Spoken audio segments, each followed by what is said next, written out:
Okay, we are live.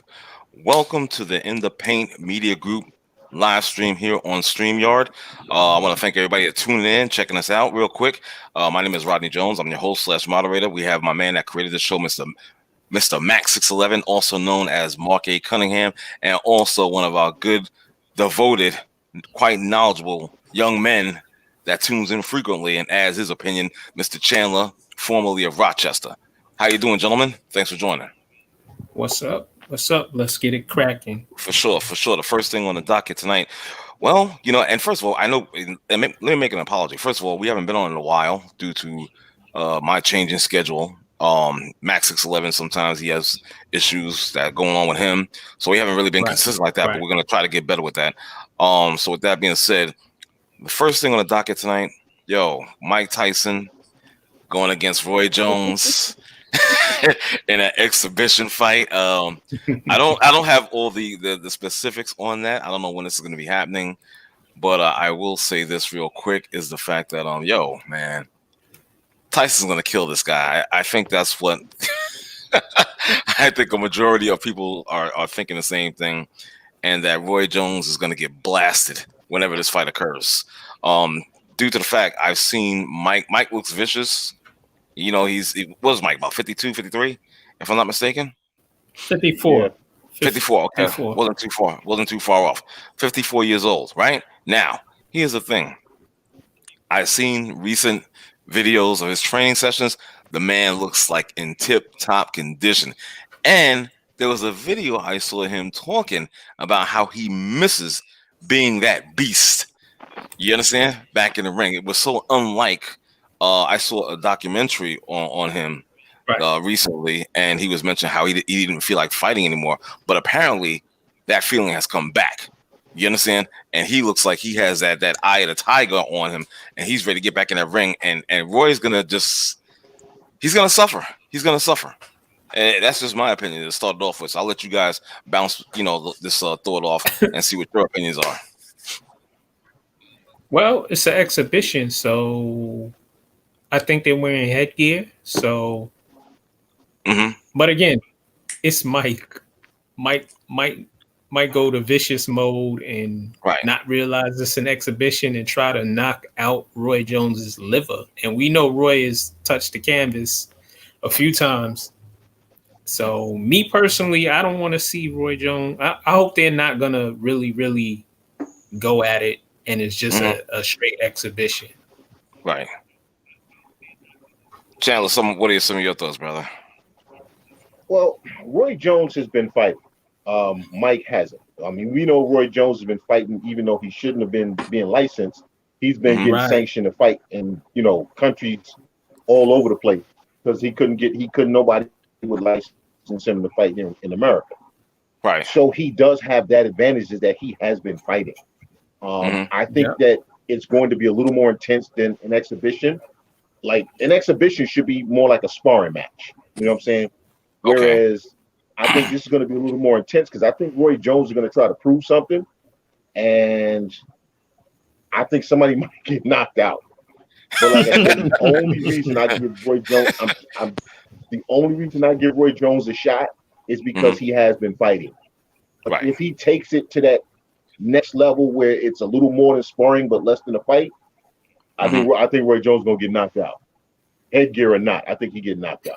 Yeah, no, for real. That's real talk. Does Right, anybody? right. Let me ask you guys, and again, I know just from your opening statements on this, I know how you guys feel. Do you think anybody is giving Roy Jones a shot at winning? Excuse me. Nobody is giving him a chance at winning, especially after we've seen videos of Mike and we hmm see how phenomenal his body looks, Right, and in the sections where he's showing off his boxing skills and he's showing off how he's still powerful. right. Good lord, good lord, good lord. Yeah, it's bad. I see we got our brother Dominic in the house. How you doing, Dom? Good evening, gentlemen. All right, all right. Thanks for joining. As you can hear, we're talking about this Tyson versus Roy Jones Jr. Exhibition coming up. And what's some of your thoughts on this? I thought it was an exhibition. Well, it is. Just go out there, throw a couple of punches, not try to knock somebody's head off. I think somebody would like to see that, but I don't know. It's just a little outlandish to me, to be honest. Right. I mean, boxing needs help, but I don't think it needs that kind of help. Well, that's my take. I hear you. You bring up actually, Mm-hmm. boxing doesn't. Go ahead, R. Okay. Dom brings up an interesting, interesting thought. You know what I'm saying? Like he said, it's exhibition. Maybe they're not going to go full hard out 100%, for Mike to try to take out Roy Jones or take his head off. You know what I'm saying? So that's an interesting perspective. I'm not going to lie to you. Maybe that's just what it is, and maybe all this talk, is just hype. You know what I'm saying? You got to look at all angles on matters like this. Yeah, you know what I'm saying? You have to be objective, and again, look at all the angles. So that's interesting that you brought that up. I have to definitely give you a little bit of props on that, on that angle. Yeah. Now, I know you want to. What I wanted to add was that. Go ahead. Well, you keep fading in and out, R. But I wanted to add that boxing at this point really doesn't need help. We've seen a lot of good fights over the past 2 years. There's a lot more coming in the pipeline. The heavyweight division is actually doing well. From 125, actually maybe a little bit lower, from like 120 on up to 175 is a lot of talent in boxing. There's a lot of fights to be made, and I look forward to once we get back to normal and boxing really gets it on and cracking. It's too exciting. Mm-hmm. Well, I've been watching some of them fights on Showtime though. Okay. We've had some. I mean, it looks different with no crowd, but there was a couple of pretty good fights. I mean, I glimpsed through them, but a couple of them I actually got locked in on. It seems like I always get more attracted to the lighter fighters. Okay. It seems like they move more and throw more. So, yeah, it's not that bad. Okay, I'm just cracking up and whatnot. Our brother in the chat room, Peace Rolling Black, thanks for tuning in and checking us out.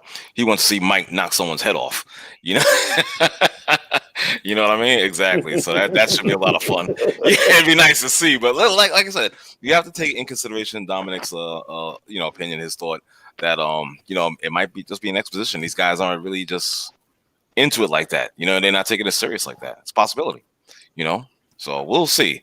And as for Dom, your other comment, I was going to be a smart ass. Some of the lighter fighters. I was like, oh, you mean some of the white guys? But no, but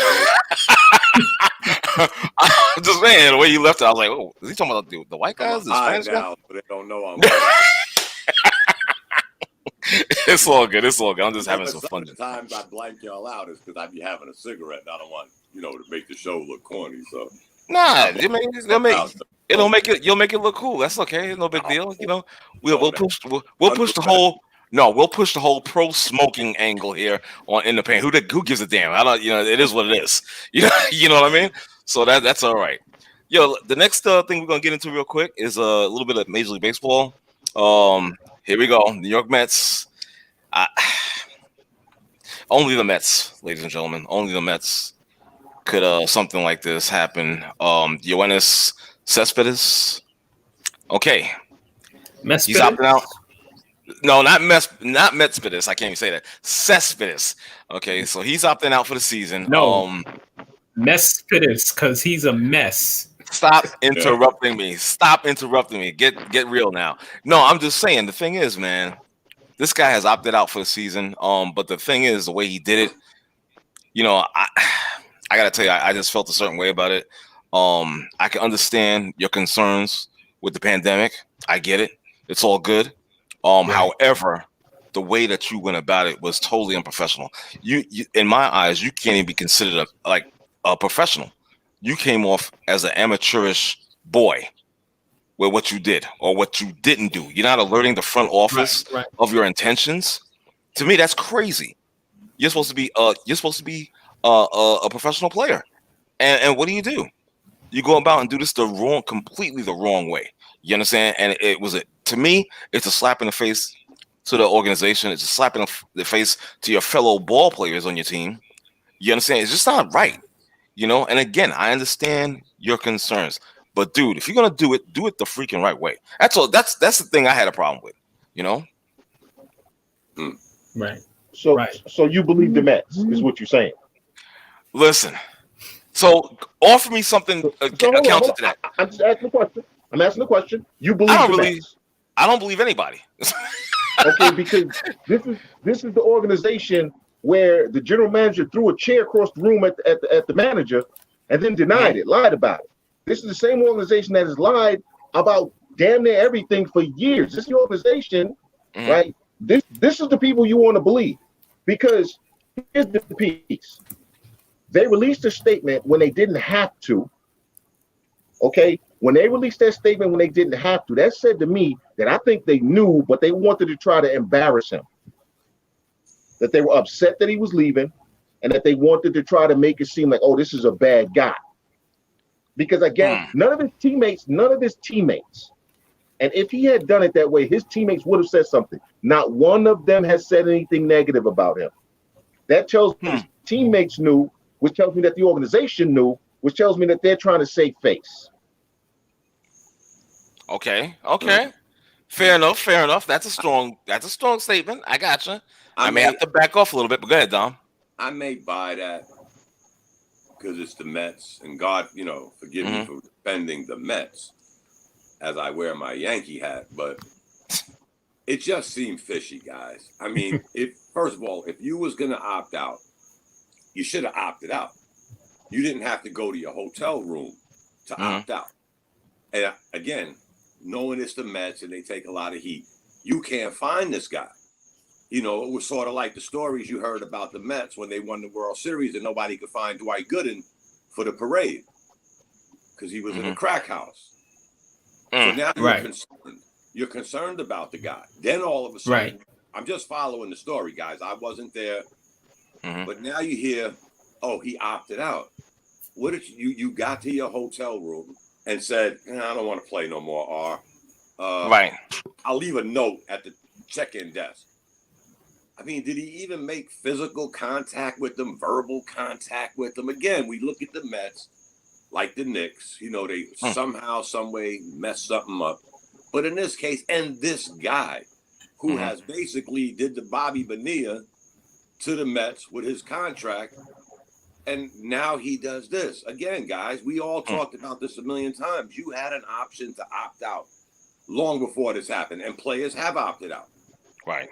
That, it's too, like R said, it's a pandemic. Yep. I'm really not feeling this. And they're not going to waste nobody's time. I think it's the manner in which it all happened. And again, how do you put the Mets in this? I'm looking for Mac. I'm looking for Mark. Hey, Mark, where you at? He ain't answer the phone. Yeah, okay, I'm right here. I'm right. I'm starting to get a little worried. Why ain't Mark answering the phone? Right. I'll call R. R don't know where he's at. Again, red lights start going up. It was just childish on his part, guys, to be quite honest. And again, not to defend the Mets. They have met it enough, as Mark would say. But in this case, guys, I don't know. I really don't know. The onus is on Cespedes. Let's just keep it okay. As the kids say. That's just my take. I hear you, man. I hear you. Well, hey. Here's my take, R. Go ahead, brother. Cespedes has been a diva. He's been a Don diva for the longest. You sprain your ankle or break your ankle with a wild boar. You supposed to be in spring training, but you dealing with a wild boar on your ranch. Yeah, I can't give him an out on this. I can't. Thank you. You haven't been healthy for the past 2.5 years. He may be upset because he may be upset because playing time is effective. They took money from him. So he broke out. Exactly. I listen, I gotta tell you, that's the thing. What you two gentlemen, Dom and Mac, just said.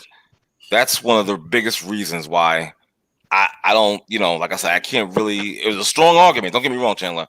But again, I'm thinking about this guy and his past. You understand? He's a clown. You know what I'm saying? Bottom line, he's a clown for that, for his past transgressions or whatnot. Come on, man. And you can't overlook that, bro. And the funny thing, when this happened, a good friend of mine that I grew up with, he lives out in the Bay Area now. Okay. He calls me, Cespedes again. I'm like, he said, Don, he used to do bizarre stuff like this in Oakland. Because he watched the A's, he's in between the A's and the Giants. So right. He got a lot of this, firsthand. And he called me out of nowhere. I mean, we keep in touch, but he said, look at Cespedes. I'm like, really? He said, he did this. They couldn't wait to get him out of Oakland. So he does have like Mark said, a diva history. And then again, you think about what has he had? A couple of good years. It ain't like he put up A-Rod or exactly route numbers. I mean, he had a couple of good seasons. He hit it rich with the Mets with that stupid contract. And he is what he is, I guess. I don't know. I don't know him personally, but his past. And here's the funny thing. Right. And here's the funny thing. The GM is the guy who negotiated that bad contract. And then had to renegotiate it as the GM and take money away from him. That was his agent, and this is why I'm. I'm not hearing you, Chandler. Bad Chandler. This is why I'm saying something's fishy, because if this was your agent, you have a personal relationship with this man. Okay, so when you agreed to restructure your contract, rather than fight the team, that was because of the personal relationship you had with Van Wagenen. And he said, listen, man, I need you to do this because otherwise this is going to get ugly. You can still make some money and you're going to look like a good guy. And then other teams are going to want to sign you. Okay. So you can't tell me that suddenly he decided, screw Brody, right? The guy who gave me this money, who made sure I still got paid, because the Mets could have just terminated his contract and he wouldn't have got nothing. Okay. And they could have just walked away from him. But Van Wagenen made sure that he was going to get some money, okay? Went out of his way to do that because he's his former agent. But now all of a sudden, he says, screw you to the guy that's making sure he got money. Again, it's kind of hard, and I'm not disagreeing. Am I still here? But it's just kind of hard with all of that being said, that he couldn't pick up the phone and say, hey, hey, Van Wagenen, hey, somebody in the Mets, somebody would have answered a phone. I mean, it's just weird, guys. Again, he had an option to opt out before this. If it was about the virus, he had an option like everybody else to say, you know what, I'm not down, or like me and you say, we probably wouldn't have showed up from the get-go, but you showed up. Now, here's the funny thing. I don't know how it works with MLB like in the NBA. In the NBA, if you make it to the bubble, and something happens or an existing condition arises, you'll get your check. I don't know how MLB is doing it. Is it if you showed up for 5 games, we'll honor your contract? I don't know. I didn't get that part, guys. But it may be that way. It may be different. I don't know. NBA did it that way. If something happens and R has some kind of pre-existing condition and it flares up, whatever it was, in the bubble, we'll honor your contract. If you opted out before the bubble, you're on your own. Right. I didn't get MLB's prerequisites.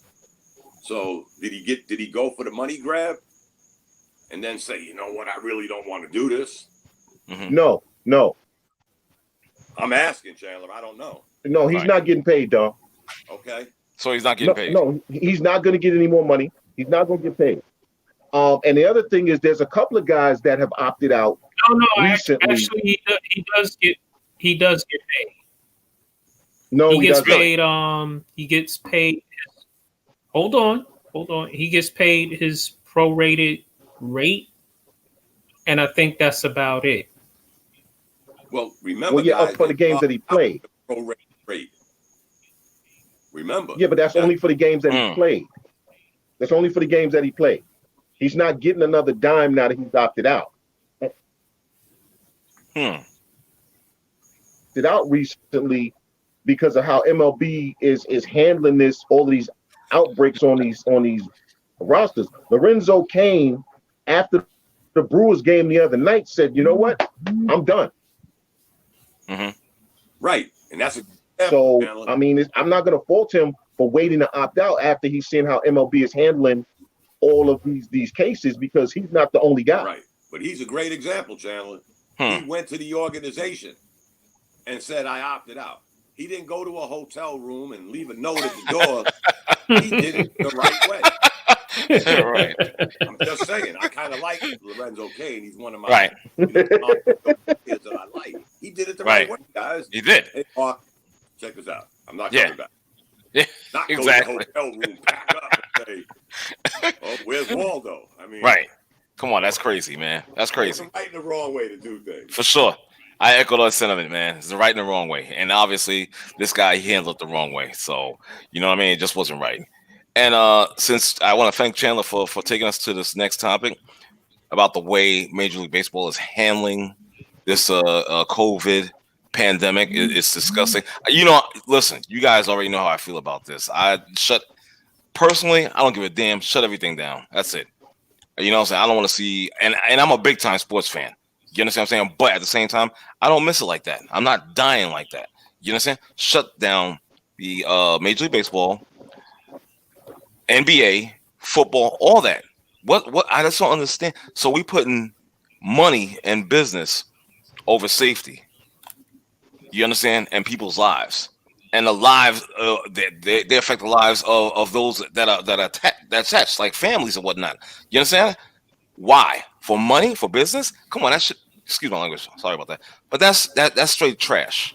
I'm sorry. I don't respect that. So I'm not gonna even contribute to watching any sport. I tried watching the other day because ESPN, they have the replays at like 3:34 in the morning, whatever the case may be. I tried watching it. I fell asleep. I was in it. There was nothing there to just like hold my attention because I was just so disgusted with what's going on. No, seriously, I was like, I can't watch this with good conscience. I just can't do it. You know what I'm saying? And again, I'm a big time sports fan. Really? But like I said, my thing is MLB. You see what's going on. The Cardinals, they're getting more and more players. You understand? The Marlins, that was another team that was infected with this. Come on, what's it going to take? You know what's going to take? It's going to take the death, okay, of a popular player, a major star, and then they go, oh my God, yo, kill all that right now, dead all that before that possibly even happens. Well, we've been on the same page since that's not happening. It pains me because I am not only a big sports fan, I'm more of a baseball fan than anything else. Right. And the way they went about it from the get-go with moving around from city to city, that was already, and I understood the logistics, guys. There's 30 teams on any given Tuesday. That's 15 games. Where are you going to find 15 stadiums or 5 stadiums and play 3 games a day in 5 stadiums? That was hard to create a bubble within Major League Baseball. Exactly. Let's not give the Nobel Peace Prize. It was a little easier for them because of the logistics, and they only brought X amount of teams. Where Major League Baseball is caught in 30 teams. Where do you find 5 stadiums, 6 stadiums, stadiums to support these games? So that was already a no-go from the get-go. But now they've gotten to the point where, first of all, the season is not that long. But you're canceling games. So now we're going to have these 7-inning double headers 3 or 4 times a week. You're playing catch up to begin with. So that was another no-go. That was another check the box of not playing. Right. And now it's just, and guess what, guys? It ain't just baseball. Me and my son was talking the other day. College sports are debating whether to have sports. You ain't got kids in school. You want to have sports. It goes back to what I said the other day, guys. And the money. Yeah, you don't got kids in school, but we're going to bring the athletes in because ESPN got to make some money. We got to get some money off these games being televised. I mean, what other reason can you possibly give, guys? College is just out of control with that nonsense. Big time. You haven't even said, hey, you can come to school in. You know what, though? They could have made Where'd he go?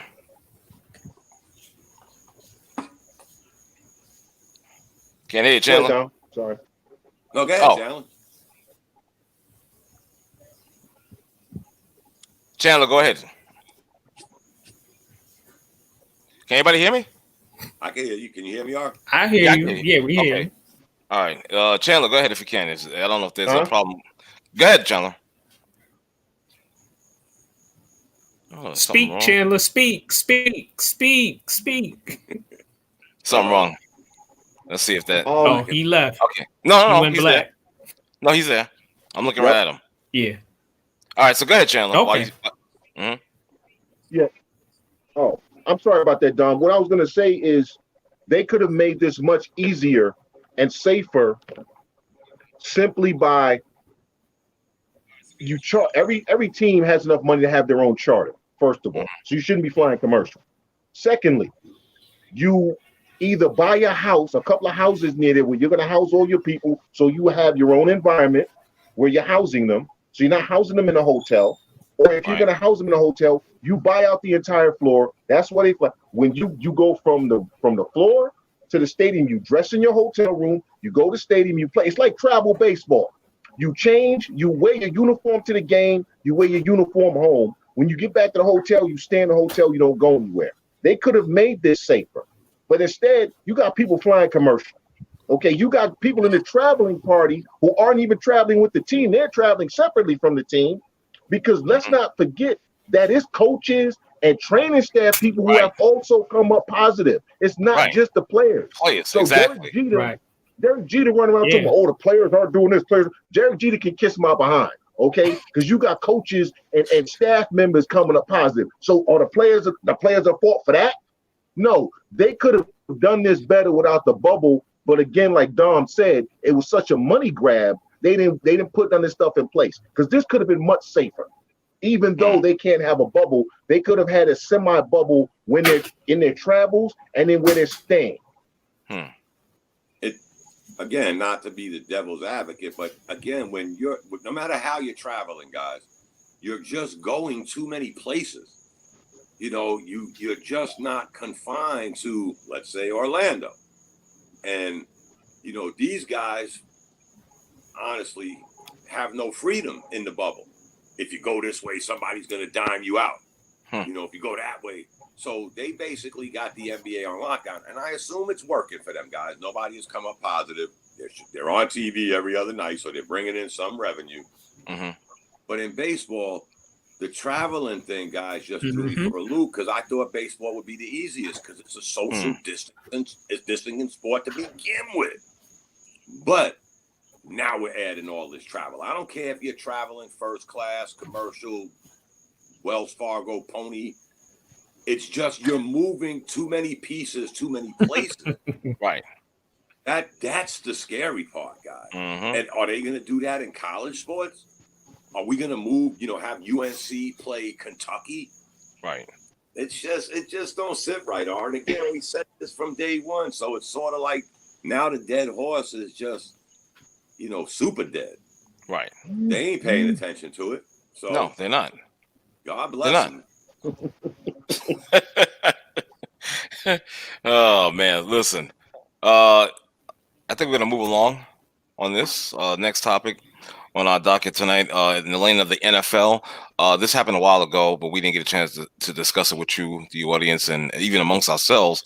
As far as the New York Jets strong safety Jamal Adams getting traded to the Seattle Seahawks for 2 number ones, I think 1 number 2, and also they got back a safety, if I'm not mistaken. Did they not? Yep. Number 3. Number 3? Oh, excuse me. I'm sorry. Number 3. And safety's name is number 3. McDougal. And his name is Brandon McDougal.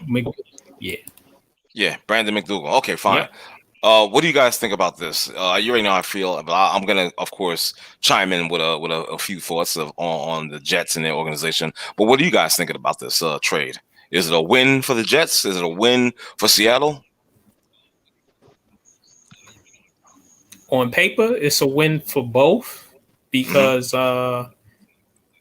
Seattle upgrades their defense. They get an all-pro, strong safety who Pete Carroll and his staff are very good at. Their defense is already good. So, and they want to make another run at a Super Bowl because, Wilson is getting old. He's getting older. So this adds some steam to them and makes them better. Makes them better. And the Jets get draft capital, which is what they wanted. And they got rid of somebody who obviously had a problem with the coach, which I don't blame him. And he wanted more money, which they weren't going to give him. And the way they handled that whole situation was horrible. Okay. Well said, Matt. Yep. Mr. Chandler, go right ahead. Let him have it. I don't care how you slice it, the Jets lost. Now, listen, you guys know I am no Jamal Adams fan. I think he talks too damn much. Okay? I think he talks too damn much, and I got sick of hearing him talk. Okay? Because you on a losing team, but you constantly running your mouth. All right? I'm a winner. No, you a loser because you play for the Jets, but that's a whole conversation for another day. But you show other teams and younger players and potential stars on your team that you can't be trusted, Joe Douglas, because you lied. In that press conference after Adams was traded, he said, I never promised him a contract. You literally said, we want Jamal Adams to be a Jet for life.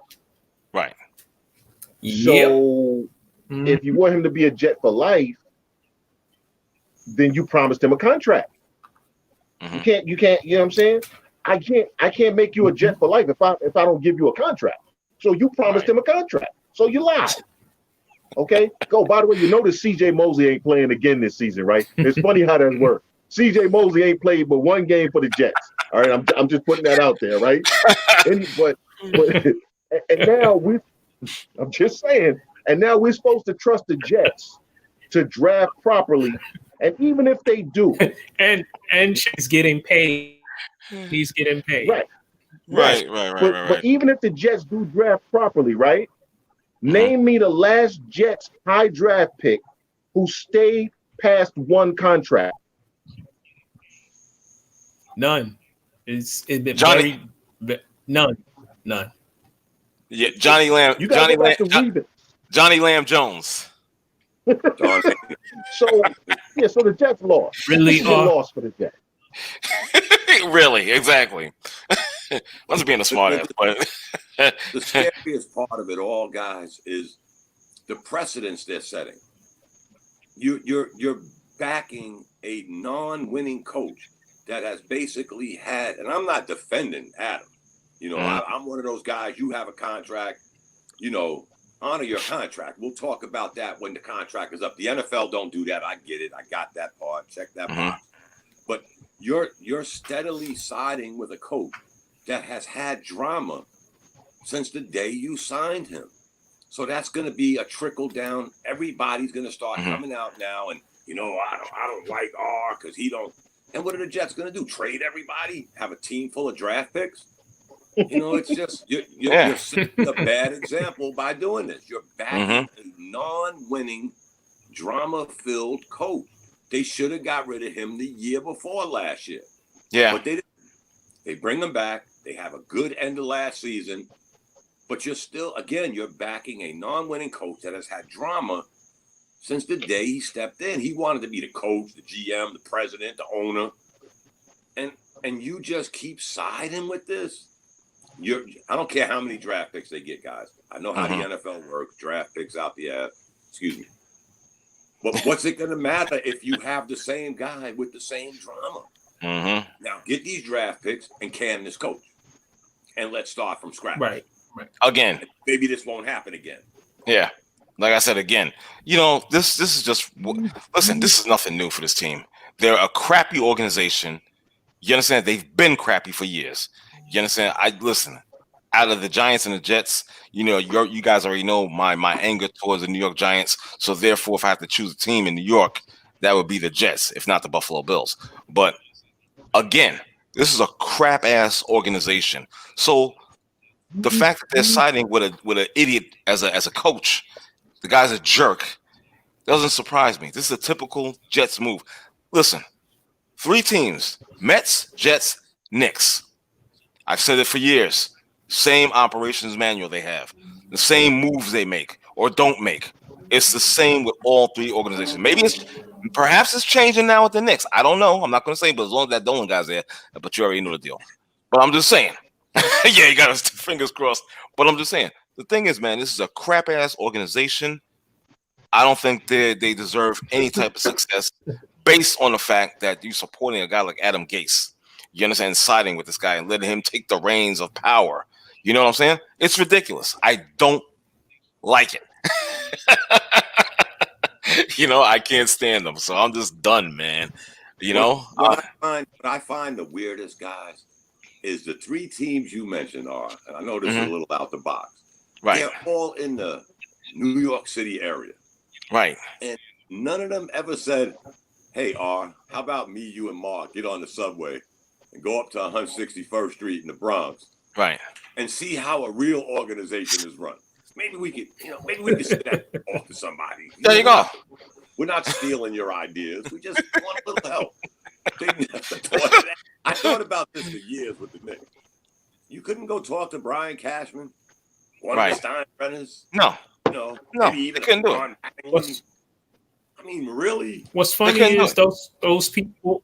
What's funny is those people all run in the same circles. Mm-hmm. They see each other at events. They all talk. They all converse about different things. Right. But right. The other organizations outside of the Yankees, maybe the Giants, but the Giants haven't been good for a decade. Right. I'm keeping it real. They haven't been good for a decade.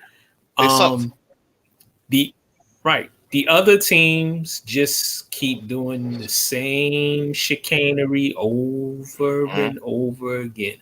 Hiring bad coaches, bad GMs, and who suffers?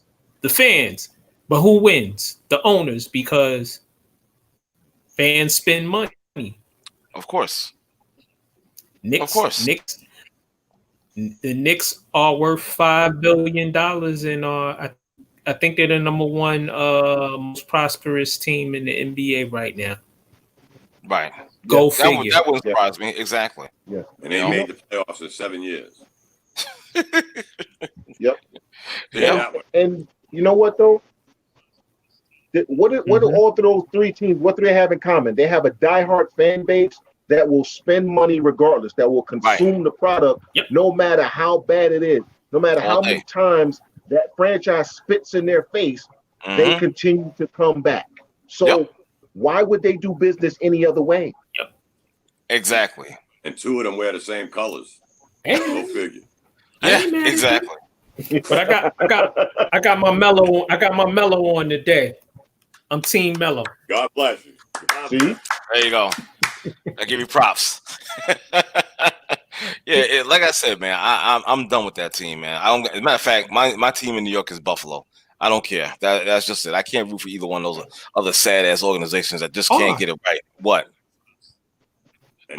That's not a bad pick because Buffalo's a playoff team. Damn straight. I'm sick and tired of being, you're being the damn bridesmaid instead of the bride with these teams. Come on, it's ridiculous.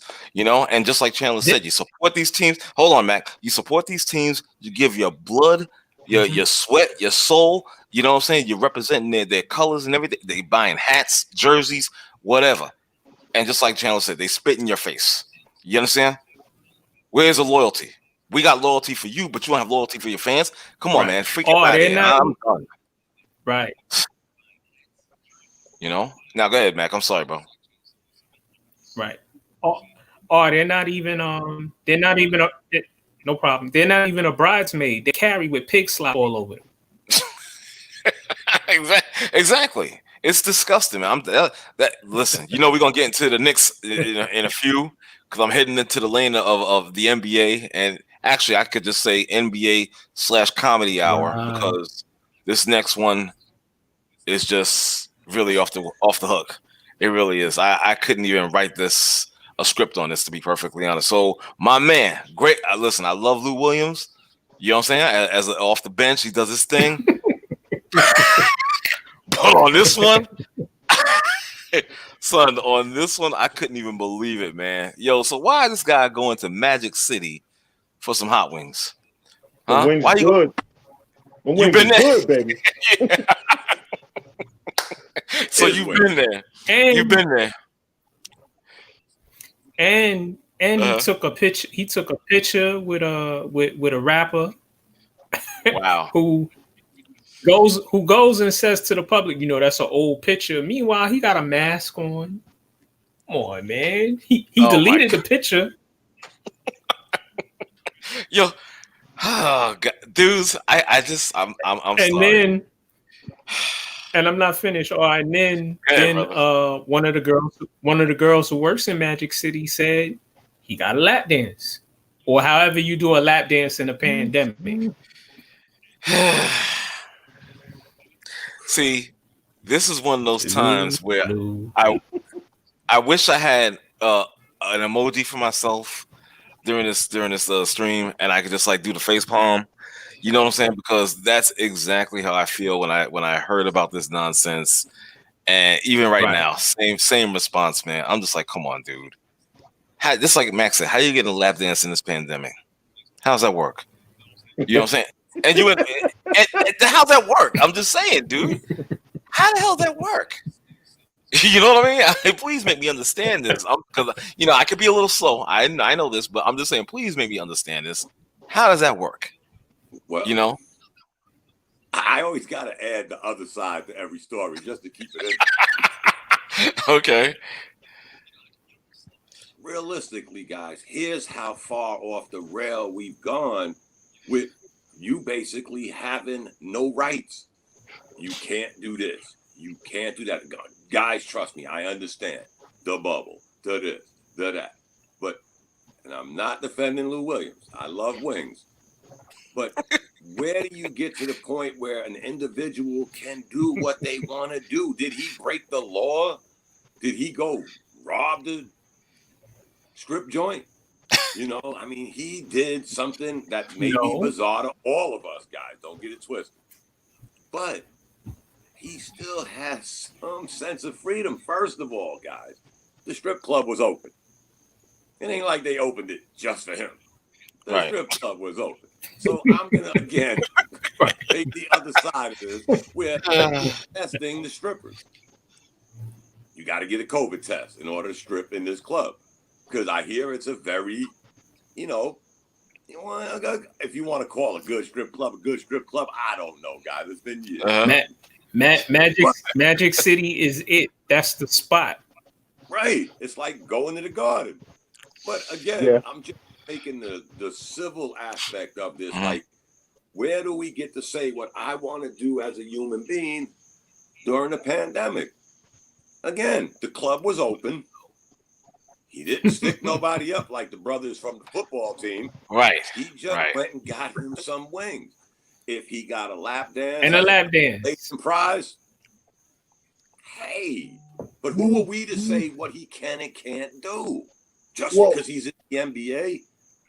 He don't work for the NSA. It's the NBA, man. I'm just trying to throw another side out, guys. I hear you. I agree with you, Dom.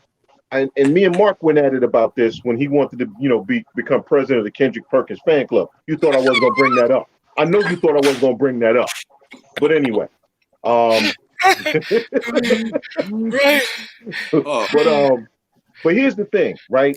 Now, but I'm gonna clean it up. I'm gonna clean it up in a minute. I'm gonna let you speak. Go ahead. Yeah. All right, Mr. President. Lou Williams was going to be tested when he came back, no matter what. He was going to have to be quarantined when he came back, no matter what. So what he did in and of itself was no big deal. But here's why they made it a big deal.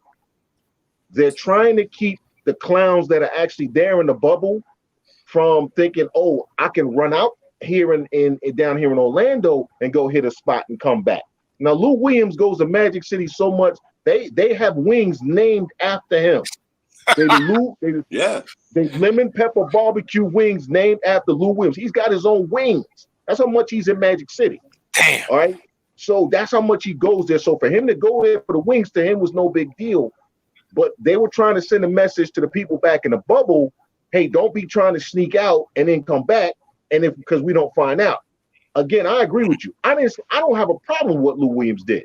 He was going to be quarantined no matter what when he came back. So what was the big deal? The big deal was they needed to send a message to the other people, hey, we don't want you thinking you can run up out of here or just make up an excuse and say, hey, I need to go home for personal or family thing, and then you out in the damn club. Right. You know what I'm saying? So that's really all it was. That's why they made it a big deal. But in and of itself, what Lou Williams did, I ain't got a problem with. Yo, they got wings named after him at the strip joint. All right? That's his spot. Okay. I think the NBA should be more concerned with every time Zion Williamson leaves the bubble, he comes back looking more like the Michelin Man. Let's leave Lou Williams for a minute. This guy who y'all want to make the playoffs, be the face of the franchise every 10 seconds, the NBA. But every time he leaves the bubble, he comes back like a bubble. I mean, here's a 19-year-old playing 15 minutes a night. What's the deal with this? Really? You worried about Lou Williams getting some wings? And you got a 19-year-old can't play 17 minutes. Nah. Go get him, Lou. Get your wings, Lou. And he's still putting up buckets. But Chandler brought up a great point that I wanted to say, and I forgot. He still got tested when he came back, right? Yeah. Oh, We're all good. Huh? Yeah. I'm sorry, Mark. Yeah, but here's the thing. What if he would have came back with something? Then he goes home, his contract is void. With Magic City. Right? Okay. And let me address Mr. Chandler. Uh-oh, here we go. This guy over here drinking a bottle of water tags me about Kedrick Perkins. I don't care about Kedrick Perkins. But you still keep talking about you him. obviously. No, you brought him up. Obviously, and you kept talking about him in our tweets. Go check out my Twitter at @TheRealMax611, all in caps, and see me and this dude go at it. Oh man, I thought it was actually Kendrick. Is it Kedrick? Kendrick. Whatever. Yeah, Kendrick. That's what I thought. Well, maybe Mac has a point. He doesn't even know the guy's name, so he doesn't think about him that much. Who knows? You know what I'm saying? So, yo, I gotta get into this last. Well, unless one of you guys have some topics to bring up, but this is the last one that I have so far on the docket. The New York Knicks have finally settled on the head coach. That guy, formerly of the Chicago Bulls, Tom Thibodeau, is now taking the head coaching reins here at Madison Square Garden with the Knicks. You know, I like it. I'll just say that. But I also want to ask this in regards to that hire: is are they on the right track with this hire? What do you guys think? Yes. Okay. Okay. I believe so.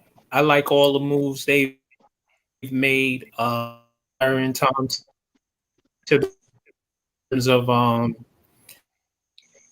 in terms of the people brought in under Leon Rose. I like those moves. Mm-hmm. Leon Perry could go for me, but whatever, he could stay. But I like all the other moves. We've said on numerous occasions, the Knicks need an adult. They need an adult as a GM. They need an adult as the president. They need an adult as the coach. They need adult players, players who are actually professional. Tom Thibodeau is an adult. Tom Thibodeau preaches defense. Tom Thibodeau will get the Knicks somewhere. I'm not saying they'll be winners, but I have more faith in him than I have in some of the clowns we've had as coaches over the past 7-8 years. Mm-hmm. Okay. I can't say I love this hire. I understand it. It makes sense. I can't say that it's wrong. I would have preferred Kenny Atkinson or Mike Woodson. I'm not going to lie. That's just my preference. Mm-hmm. But you can't go wrong with any of those three, in my opinion. You couldn't go wrong. Now, I keep hearing that Woodson might come back and be part of that staff. Mm-hmm. I think he's going to put together a good staff. I think that he's going to like I said, there's really no fault to be found. I just preferred somebody else. But there is absolutely nothing wrong with this hire. So they may, and I'm not concerned with who he's going to attract. Can we first just build a foundation? Can we build a foundation first? Can we find out what we got with the young players? Can we let him have a year or so with whatever roster they're going to give him so he can set a culture? And then we can talk about, say, in 2 years, who we going to attract? Like, can we crawl before we start jumping? Oh, we're going to get the superstar. I don't need a superstar so that we can lose. I want a good team so we can win. So I think Thibodeau is smart enough to understand that culture and foundation and winning comes before you start attracting names. Yep. I think the Knicks understood when they hired him that them days of somebody sitting in the cheap seats telling him what to do ended the day he inked that contract. They knew what they were getting when they get it. Right. He's the last check mark of all the adults in the room. We waited a long time, guys. Y'all know I am a Knicks fan. We waited a long time to have one adult in the room. Now we got a bunch of them. So guess what? A lot of them guys that we see on the Knicks, the Ntilikines, the Knoxes, and all of that, guess what? Their fortunes changed the day he signed that contract. Because there's no more talking. Right. The one thing about Thibodeau, he's professional. His work ethic is great. I don't want to hear about everybody else that developed players. He developed players. Noah, Butler, Derrick Rose. And they went to a conference championship. Lou all When's the day. last time we playoffs? Then he goes to Minnesota and gets them in the playoffs for the first time in 15 years with young players. The Knicks' fortunes, guys, and I'm not saying this because I'm a Knicks fan, their fortunes changed that day they inked Thibodeau, because this is what we needed. We needed this 4 years ago when Zen Master, with his you-know-what, avoided the elephant in the room and didn't get Thibodeau then when he was asking to come to New York. So guess what? Karma comes back on you. Phil Jackson somewhere in South Dakota smoking blunts, and we got what we wanted for years. A qualified, bona fide, professional coach. Right. Period. Well, Drop the mic. There you go. You guys know I'm not the biggest Knicks fan. Obviously, I've been blasting these guys for years. Because I had enough. I had enough of the losing. I had enough of the nonsense that's going on there. I had enough of that whole toxic environment. You understand? But like Max 11 had said, and you gentlemen, I gotta tell you, be honest, I'm getting a little bit more optimism. You know what I'm saying, from their recent moves. I'm not gonna lie to you. Am I gonna be fully vested as a Knicks fan now? No. I'm from Missouri. You got to show me. Then I will make my glorious return back at MSG in full support of the blue and orange. But until I see some results, I'm not making that move. I'm very cautious about that. You know what I'm saying? Because anything can happen. You understand? And we've seen the evidence of that on many different occasions. I'm sure that you guys have all seen it. Oh, by the way, my bad. I want to introduce my brother, Kevin Williams. Thanks for joining us tonight. How you doing, my man? I'm good. How are you guys? Thanks for joining, man. What's up, KW? I've been sitting there since y'all was talking about boxing. Really? Yeah. Oh, my bad, dude. That's a bad look. Why didn't you say something, Mac? I did. Oh. No, not true, Kev. Not true. I'm talking about Max 611. Since he's like, all he had to do on the Jet stuff. Listen, all he had to do was click on the icon to open up his mic. What? I'm just saying. No. It said you are backstage. Only the host could see you. Exactly. No. And I've been talking on the chat. I said, read this. I said that one guy was wrong. I said, can you see me over here? See? Rod. Yeah. Yeah. Blame Max 611 for that. I hit you up on Twitter. Oh my god, man. Sure he did. I'm like, listen, you was like, yeah, he was there all the time. Listen, anytime somebody calls in, man, all I gotta do is hit, put into the broadcast. That's it. So that's on. I'm gonna blame Max 611 on that one. Okay, because I had no idea. How? You see the same screen I see. No, you said you knew. You didn't see it? No, if I saw it, I would have put him in automatically. I did, but I'm not the moderator. Oh, this yo. But let Kevin speak. Go ahead, Kev, man. What are we talking about here? What can I talk about? Listen, man, you can add anything you want. Right now, we're talking about the Knicks and their hopeful, glorious return to competitive basketball with the hire of not just Tom Thibodeau, but other key pieces in the front office. And you know what I'm saying? What do you think about it so far? I didn't want Tom Thibodeau, to be honest. I wanted Kenny Atkinson because. Oh shit! Hold on a second. Mm-hmm.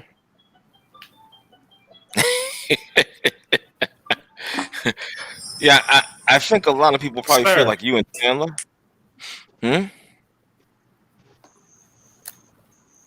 Yeah, a lot of people feel like you, Kevin. You know, like Chandler as well, Kenny Atkinson. You know what I mean? Or what was the other guy's name? I'm sorry, forgot the guy's name. Besides Kenny. Mike Woodson. Mike Woodson. Thank you. You know, yeah, either one of those. And I agree. I definitely wanted either one of those myself. Tom Thibodeau, and maybe I'm incorrect, but I don't know. I could be incorrect, but I kind of think the game's passed them by. You know? Me too. You know what I'm saying? I'm interested to know why do y'all feel that way?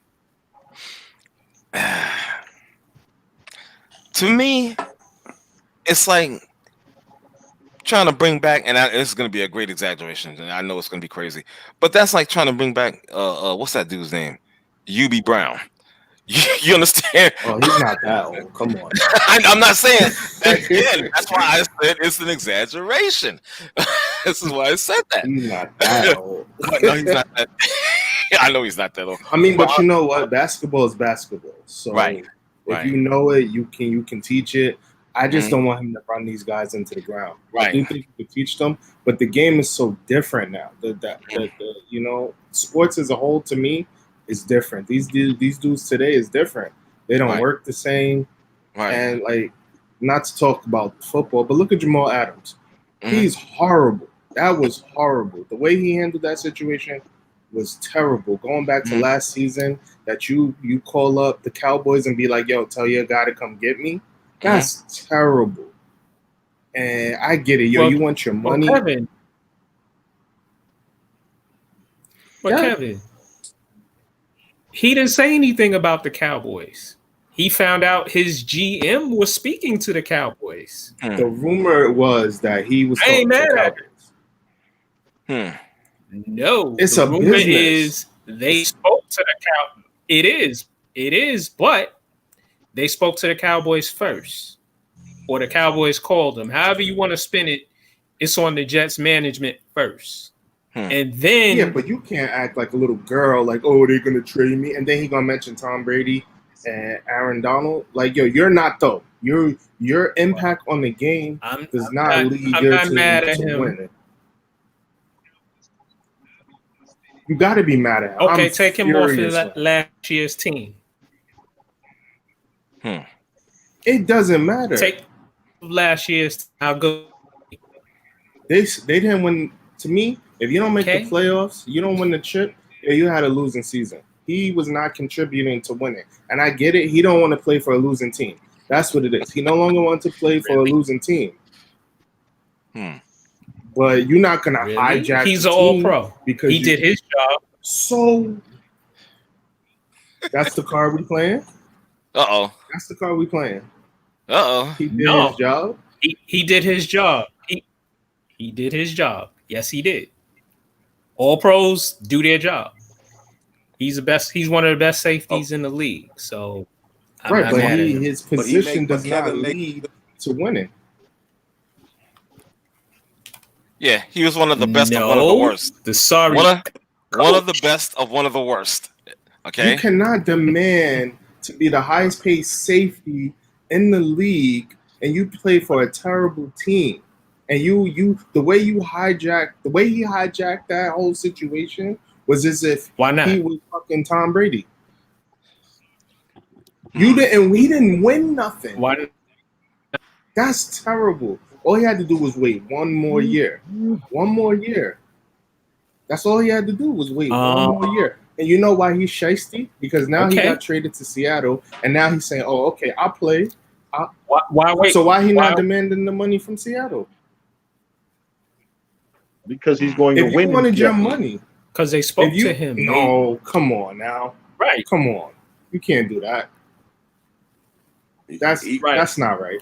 As my brother said in the chat room, he said the Jets reached out to Dallas, and they did. Mm-hmm. So then, like Chandler said earlier, the GM said, "You're gonna be a Jet for life. We're gonna trade him." But that's not promising him a contract. That's just saying, "Yo, we want you here." That's not saying, "Here, I'm offering you a contract." No, but they did say they were gonna give him a contract. Okay, and he still mad at the player for trying to get more money. He had 2 years and the franchise tag. He's under team control. If you don't be greedy, they're gonna take care of you. Let me put it. They're gonna take care of you. Let me put it to you like this, Kevin. Let me put it to you like this. Say you have a situation where you're on a contract working for somebody, and they tell you, "Kevin, we're gonna hire you," and then you come to them 4 months later and you go, "Are you gonna hire me?" And they go, "No yet." And you stay there for 2 years because you can't really leave, and then you get an opportunity to leave, and you leave. Are you mad at that person? That's not what happened here. No, that's a bad example. Yes, it is. That's not what happened here at all. Let's go back. The difference, though, if Mark's gonna play the All-Pro card, then me and Kevin could play you under contract card. You know, I mean, you did your part. It wasn't like you became an All-Pro. Right. They weren't paying you at all. You was under contract. Now, your example, Mark, is you're hoping you get hired. They hired him. He was under contract. This is what always confuses me about the NFL. Right. And he was due some raises. He was going to make $9 million next year. But here's the problem, though. He got to Seattle. He said, "Where's my contract?" He ain't mentioned nothing about a contract yet, has he? Actually, he has. He said he's going to play on the rest of his rookie deal. But here's the thing, though, and this is what I don't get. I'm never going to fault an NFL player for trying to get his money because the NFL contracts aren't worth the paper they're written on. Because the team can say, "Yes, we're going to pay you at the end of your contract." They can wait till the end of your contract, franchise you twice, use you up, and then say, "Get the hell up out of here." So if there's no guaranteed contracts, there's no lifetime medical. NFL players have a short window to get their money. So however you have to get your money, get your money. Now, I don't like Jamal Adams because he talks too damn much. Okay. But I don't have a problem with any NFL player saying, "Give me my money," because let him get a twisted ankle. The team is going to cut him. All that supposed money in that contract that's not guaranteed. All that money in that contract that's not guaranteed is gone because, see, they'll tell you, "Oh, he's got a $100 million contract." Well, how much of the money was guaranteed? $25 million. Then all he had was a $25 million contract. Because if they cut him, what's that bonus he paid? Whose fault is it that they sign these contracts? They want to play in the league, right? It's the union's fault. So I have to try to get mine in spite of the union that I wasn't a part of when they signed this CBA. But you still got to honor your contract. You can't The teams don't honor their contract, so why should I honor mine? Technically, they do honor it when you sign and you say, you sign for $100 million, but $75 million of that is not guaranteed. So at any moment, you're only guaranteed $25 million. Are you still going to sign this contract? And you sign that shit, that's on you. Okay, you signed a bad contract.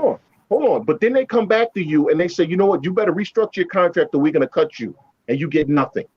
This is what they do all the time to players. They go back to them and say, "You got to restructure your contract or we're going to cut you." You're still walking away with the guaranteed portion, though, Chandler. Forgive me for defending the NFL. Y'all know how I hate the NFL. But Kevin brings up great points. How many of us right now have gone to work? I know I was there, and I wanted to throw my contract in the garbage without me telling you what I did for a living. Some of y'all know. I wanted to throw my contract in the garbage. Right. I ain't signed up for all this, but I couldn't do it. And I didn't have no guaranteed contract. And I did a hell of a lot worse than Jamal Adams. Just throwing that out there. Right. I wanted to throw my contract in the garbage, and I know some of y'all on this line wanted to do that. But you couldn't.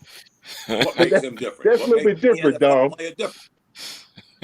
I'm just saying, if you're signing up for $100 million, but you know you're only getting $25 million guaranteed, so that means even if they cut you tomorrow, you're still getting your $25 million. Not to mention the great point Kevin brought up, the kindergarten part, you signed it. We can say what we want about the union. You know how I hate them. But at the end of the day, you signed the contract. You signed that contract, guys. Come on. We don't honor contracts in the NFL. That's a subject for a whole other show. Yeah. But we know Indeed. nobody does it. The teams, the players. Let's just keep it real. It's a crazy league. Yeah. But if it was all about the money for him, he would have got to Seattle and he would have said, yo, pay me my money. Because it's the same situation. And they saying the same shit that the Jets were saying. Like, yo, you're going to play out at least this year. And then we'll talk about negotiating later. There's no promise of a fucking contract. His promise is him playing. You know you're the best safety in the league. You know that this team is going to look like complete morons. They said that up front. The Jets didn't say that up front. They didn't say that up front. They just said, hey, we want you here forever. Who's not going to say that? Great players, they always going to say, hey, we want you to play here forever. But they're going to say, nah, we don't know. We're not going to play the best safety. No, that's not how that shit works. He was greedy.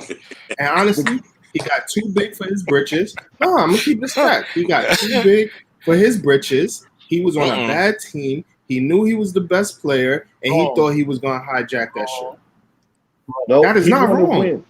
He's in Seattle, and the reason he's not going to complain is because he's going to win. And when you that's win, fine. So he got what he wanted. He got with a better organization.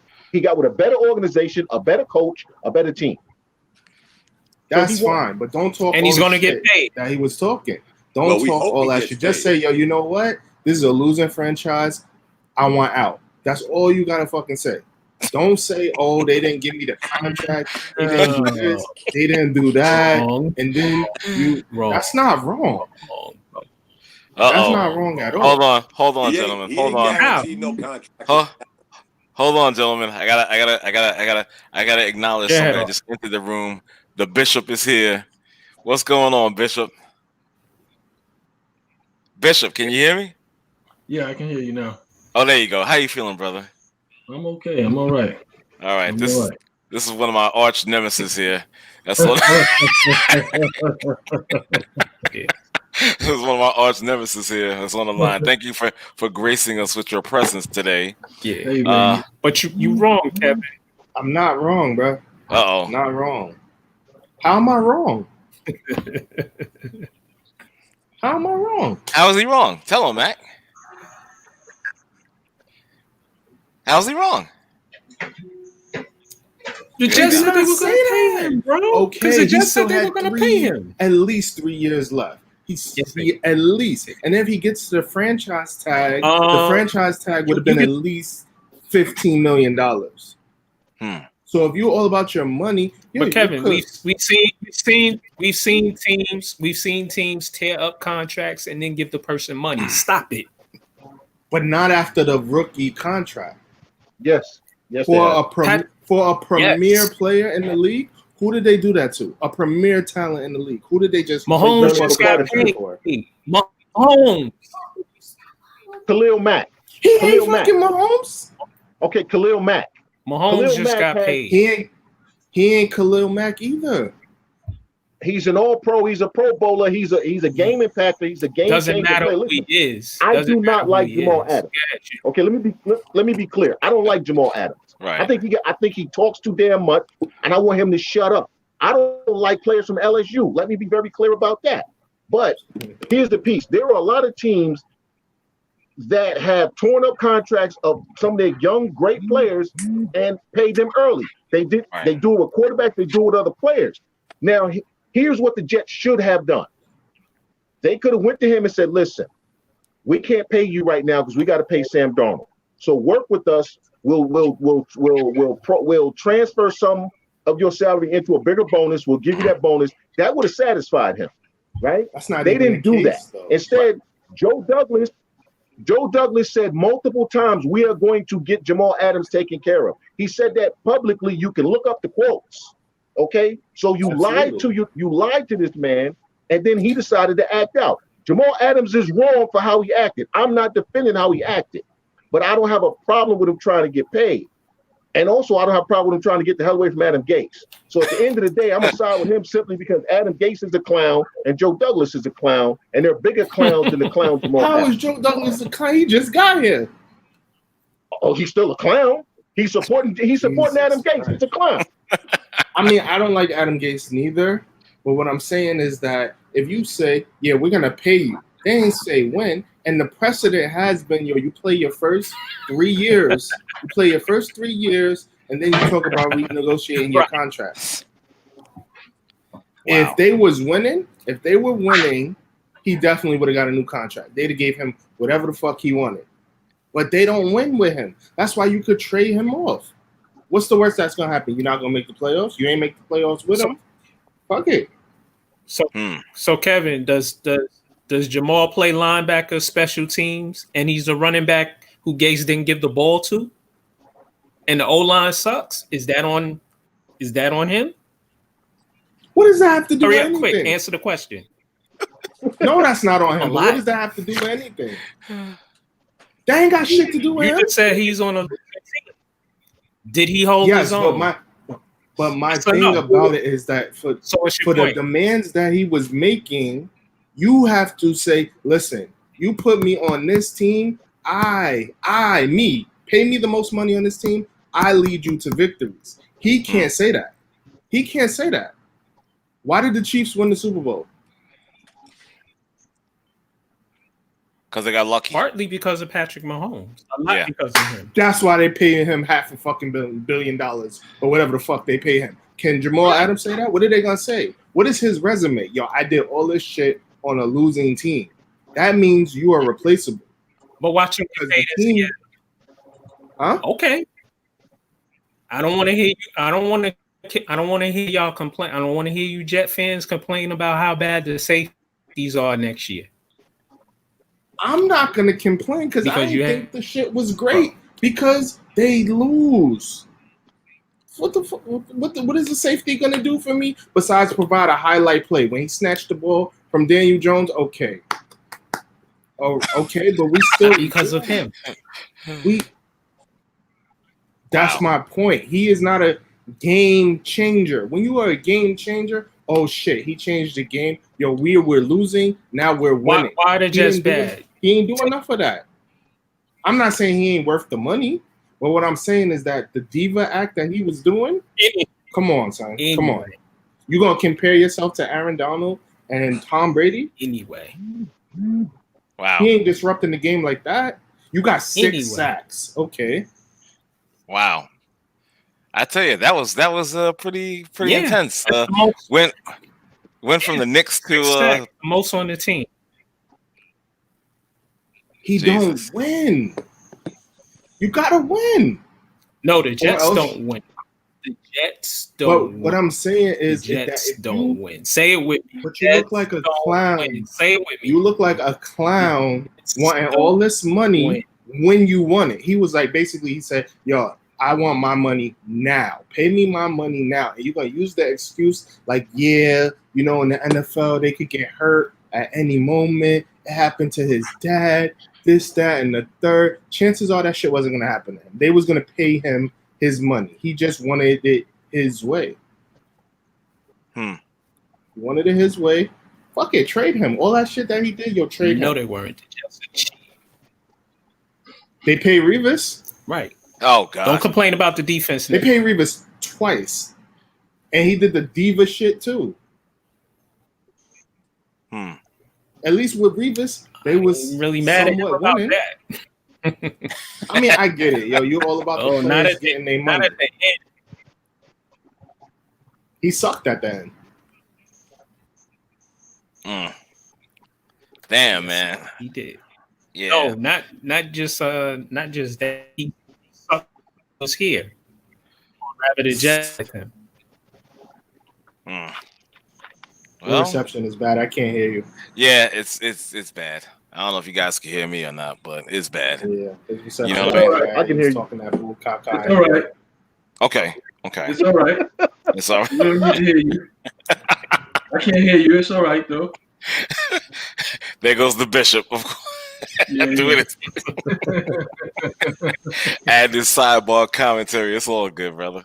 You know, but you know what? You guys have interesting points. You know what I'm saying? I can understand both sides of the spectrum with your debate. You know what I mean? So, I mean, damn, we've seen this time and time again in the NFL.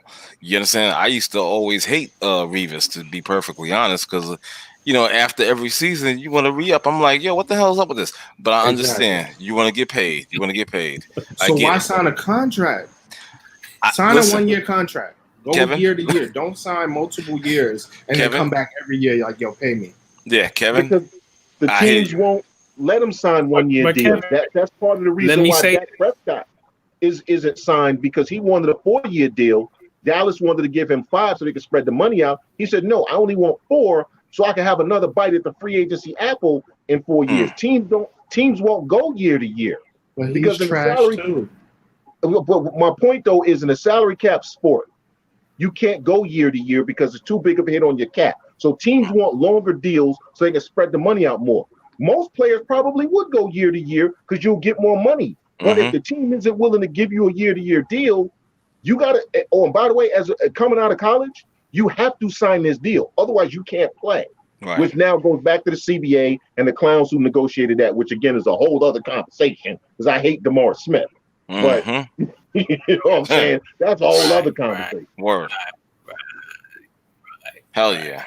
Man, that's it. Well, gentlemen, I don't know what to tell you. I just think he's a liar. He's a liar. He looks like a diva. Yes. And all that shit. He made this big deal. I want my money. I'm trying to get paid. All of those points, and then you go to another team. Oh no, I'll play out. I'll play out this year. You look like an idiot. Just say you didn't want to play for the Jets. No, he's winning actually because they're gonna pay. Right, but why do all of that? They're gonna pay him because of his talent.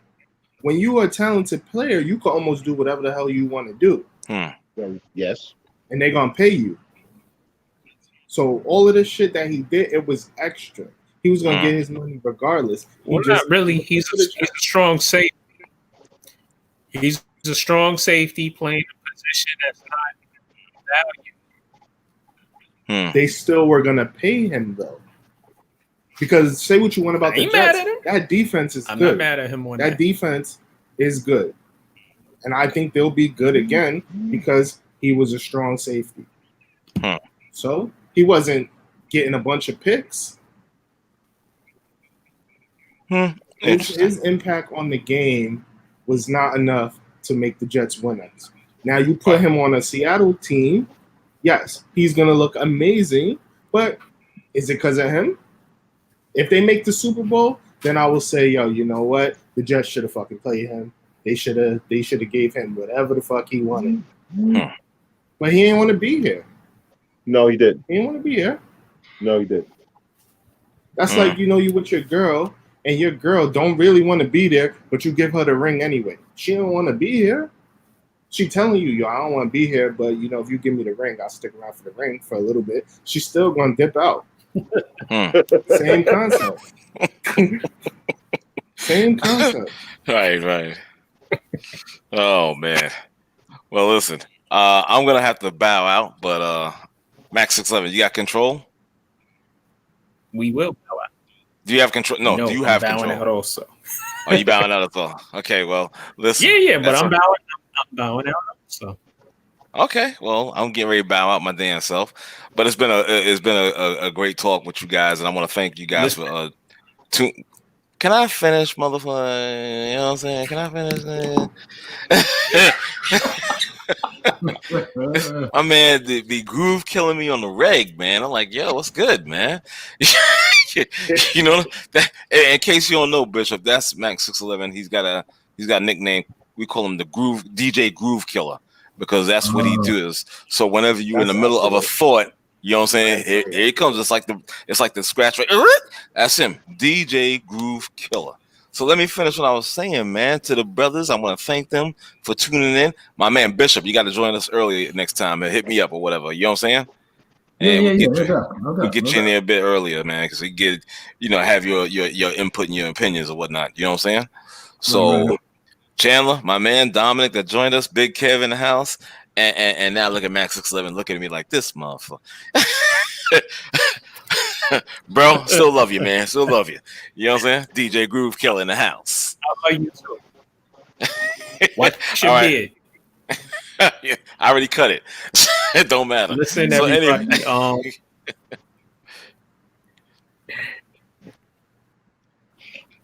Go ahead. Listen, everybody. Can't hear. Okay, I gotta cut this out. Yeah, just done it, yo. Just done it. Yeah, that's it. Oh. Man.